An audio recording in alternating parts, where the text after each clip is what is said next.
Retirement is supposed to be the season of freedom, but let's be honest, it can feel like freedom comes with a price tag. So today, I'm sharing 40 tips and tricks that'll help stretch every dollar without stretching your joy. And don't worry, I've tested a good number of these out here on the farm, so you know they're country girl approved. Let's get started with food and kitchen savings. Number one, cook at home more often. Restaurants and quick trips through the drive-thrus definitely add up fast. Number two, embrace meatless Mondays. Maybe try beans and cornbread. It can be mighty tasty and filling. Number three, meal prep big batches like soups, casseroles, and chili. You can freeze the extras or maybe share some with the neighbors. Number four, learn a few pantry meals so you can skip the store when tempted and use some of those sale items you previously purchased.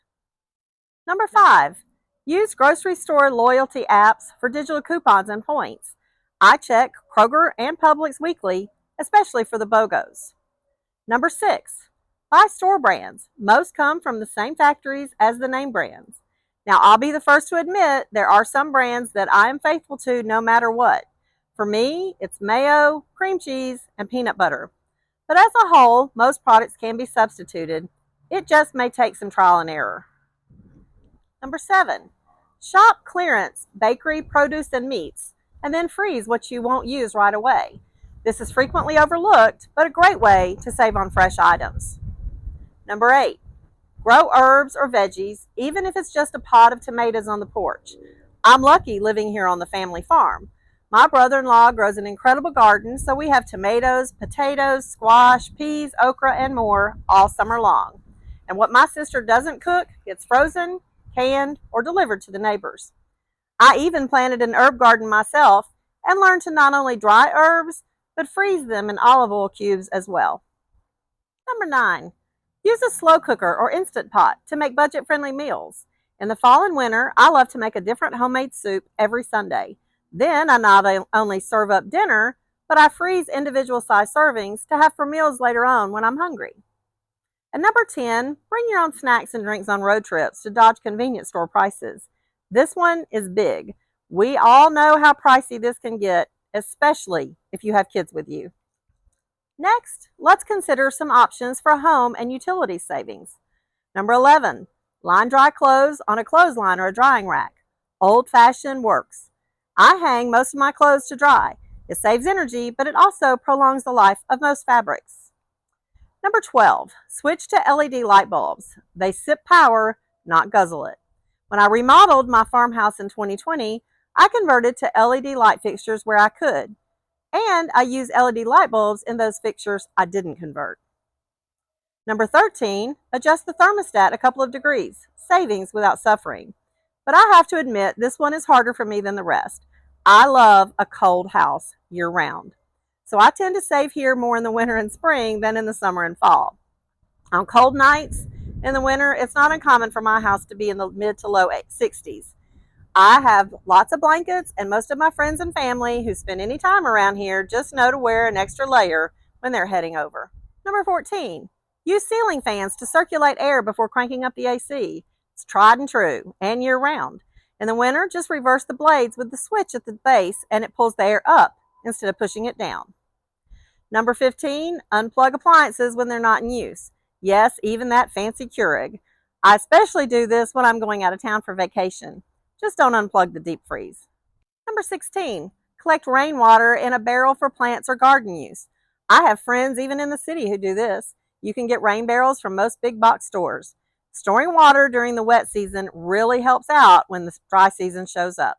Number 17, try DIY natural cleaners like vinegar, baking soda, and lemon. They go far. There's not much you can't clean with these ingredients. Just be sure to do a little research on the right combination for the job that you want to tackle. Number 18, share tools with neighbors instead of buying everything yourself. I'm always borrowing my sister's oh-so-powerful cordless leaf blower. And number 19, keep up with the basic home maintenance. Fixing a leak now is way cheaper than repairing a ceiling later. And number 20, declutter and sell items you don't need. This goes for unused clothing, tools, and household items. The next category is personal and health. Number 21, take advantage of senior discounts. Retail stores, restaurants, movie theaters, and more. Number 22, use generic prescriptions when possible. Just ask your pharmacist. Number 23, schedule preventative care. Catching small issues early saves money in the long run. Number 24, check out beauty schools for haircuts and color. The students need practice. You get a trim or a color for a fraction of the price, and don't worry, they're supervised. Recently, I had a great blowout at our local beauty school, and it was even supporting a fundraiser for one of their graduates who had a serious illness diagnosed. Win-win. Number 25, exercise for free. Try walking, chair yoga, or YouTube workouts. Number 26, ditch the bottled water. Carry a reusable bottle instead. And number 27, borrow library books, audiobooks, and movies. Most libraries even have ebooks now. You can even check with neighbors and friends to see if you both have books that you may just want to swap. And our local coffee shop has a free swap out front, a book swap out front, so that readers of all ages can take or leave a book. Number 28, host potluck dinners instead of meeting at restaurants. Around here, if someone's cooking dinner, everyone usually brings a dish. Number 29, trade skills with friends. Maybe you bake, she sews, another does tech help or storage solutions. Check with your friends because they know folks that you don't. And number 30, cancel unused subscriptions. Streaming music and TV apps, magazines, and those mystery auto renewals that randomly pop up from something that you signed up for years ago. Then there's transportation and travel. Number 31, carpool doesn't just apply for work commutes. Ride with friends, even when heading to church or events, dinner or shopping. My sister and I frequently ride together to the city for trips to Sam's, Home Goods, and the like. It's 45 minutes each way, so it just makes sense for us to go together.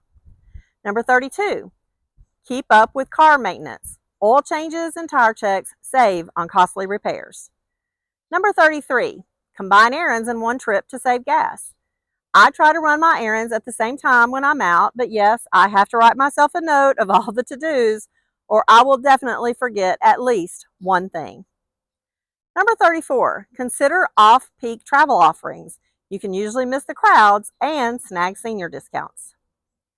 Number 35, use free or discounted attractions. State parks, festivals, and farmers market for entertainment. Seniors can buy an annual pass for access to all of the U.S. national parks at one low rate. This is great if you are near the parks or they're on your travel list. To wrap up our savings tips, let's look at money and tech. Number 36, use a budgeting app or plain notebook or even Excel on your computer to track spending. The key is track your spending. You'll be amazed how much you save when you pay attention to what you're actually spending. Number 37, set up automatic transfers. Even $10 a week into savings adds up. You will not spend it if it isn't there, and just a few dollars a week can add up fast. Number 38, use cashback apps like Rakuten or Honey when you're shopping online. It's easy and it applies to the things you're buying already. Number 39, negotiate bills. Call your phone, cable, or insurance company and ask for better rates. If you've had the account for a while, check with them to see if they offer a senior or long-term customer discounts. You may be surprised by the outcome. And finally, number 40, join online budget communities, free support, and new savings ideas. It's always good to not only learn from others, but to share some of your tips as well.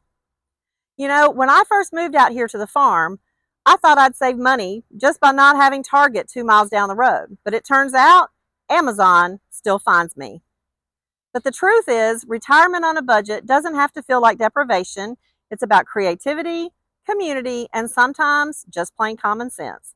Like my grandma always said, make do, use it up, or do without. So, whether it's cooking beans instead of steak, hanging clothes in the sunshine, or finding joy in potluck instead of a pricey restaurant, these little shifts make retirement sweeter, not smaller.